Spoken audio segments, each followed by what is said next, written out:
আসসালামু আলাইকুম, সবাই কেমন আছেন? আলহামদুলিল্লাহ আমরাও ভালো আছি। আমার ভিডিওটা যে যেখান থেকে দেখছেন আশা করছি আপনারা অনেক বেশি ভালো আছেন।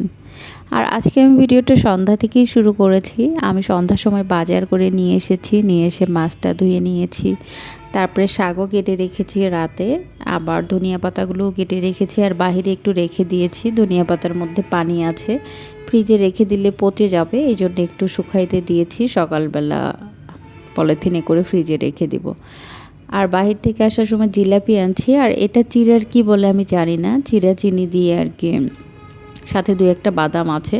আমি এটা আগে কখনো এভাবে দেখি নাই, প্রথম দেখলাম, এই জন্য আবার একটু কিনছি।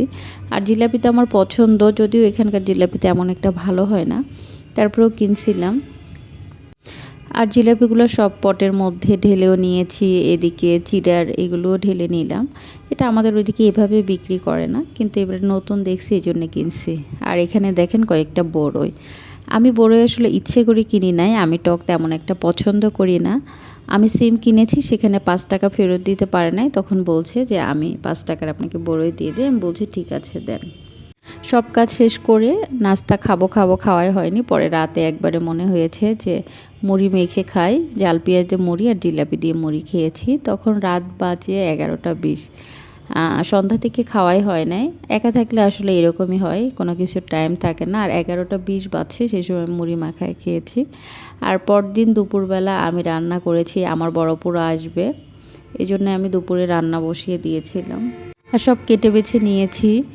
বেগুন ভর্তা বানাবো, শাক রান্না করব, আর মাছের ভর্তা বানাবো। কারণ কয়েকদিন ধরে আমার ভর্তা ভাজি এগুলো খেতে খুব ইচ্ছা করছে। আমি একা এই জন্য রান্না তেমন একটা করাও হয় নাই। আর এদিকে শাক আমি সেদ্ধ করতে দিয়েছি, শাকটাও আমি সুন্দর করে তেলানি করে নিব।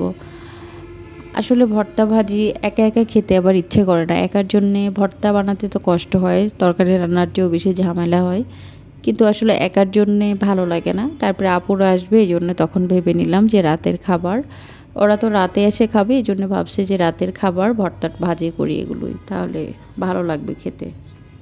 ভর্তা তো আসলে তরকারির চেয়েও বেশি কষ্ট হয় বানাতে, কিন্তু খেতে আসলে মজা লাগে। ঝামেলার জন্য বানানো হয় না, আর একা থাকলে আসলে অনেক কিছুই করা হয় না, ইচ্ছে করলেও একার জন্যে একটু করে করাটাও বিরক্ত লাগে। আর এদিকে বেগুনও ভেজে নিচ্ছি হালকা করে, কারণ বেগুন ভেজে ভর্তা করব। আমি ওইভাবে সেদ্ধ করতে পারি না, সবাই আসলে পোড়ায়, গ্রামে যেরকম চুলায় পোড়ায় ওভাবে গ্যাসেও পোড়ায় করে, কিন্তু আমি এটা পারি না, এই জন্য আমি ভেজেই ভর্তা করব। আর সাথে টমেটোও 2টা কেটে দিয়েছি, টমেটো আর বেগুন ভর্তা করব। আর তারপরে মাছ ভেজে নিয়ে মাছও ভর্তা করব, তেলাপিয়া মাছের। আসলে মাছের ভর্তা আমার পছন্দ, বেগুন ভর্তাও পছন্দ, এই জন্যে মনে হলো যে সবাই যখন একসাথে হব তাহলে এটাই করা যায়, কারণ রাতের খাবার একটু ভালোই লাগবে। এদিকে মাছ ভেজে নিয়ে মাছ বেছে তারপরে ভর্তাও করেছি, তারপরে রাতে সবাই একসাথে অনেক মজা করে খাবারও খেয়েছি। আমার ভিডিওটা কেমন হয়েছে অবশ্যই কমেন্ট করে জানাবেন। আল্লাহ হাফেজ।